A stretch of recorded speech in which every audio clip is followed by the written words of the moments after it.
મોહરમ પર્વની ઉજવણી દરમિયાન તિલકવાડા મુસ્લિમ સમાજ દ્વારા તિલકવાડા પોલીસ અધિકારી શ્રીને પુષ્પગુચ્છ આપી આભાર વ્યક્ત કરવામાં આવ્યો।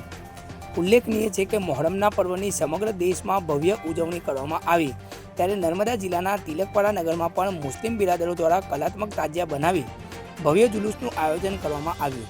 આ જુલુસ તિલકવાડા નગરના વિવિધ વિસ્તારોમાં નીકળતા મોડી સાંજે તિલકવાડા નર્મદા ઘાટ ખાતે તાજિયાનું વિસર્જન કરવામાં આવ્યું।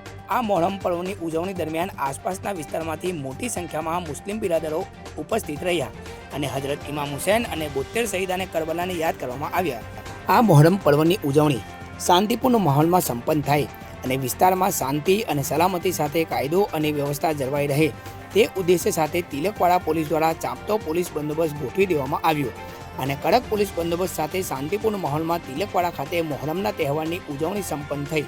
તે બદલ તિલકવાડા મુસ્લિમ સમાજના અગ્રણીઓ દ્વારા Tilakwada police inspector AP Solanki સાહેબ તથા જિલ્લા ટ્રાફિક પોલીસ ઇન્સ્પેક્ટર મિશ્રા સાહેબને શાલ ઓઢાડીને પુષ્પગુચ્છ આપીને આભાર વ્યક્ત કરવામાં આવ્યો। સાથે જ સમગ્ર પોલીસ ટીમનો પણ આભાર વ્યક્ત કરવામાં આવ્યો।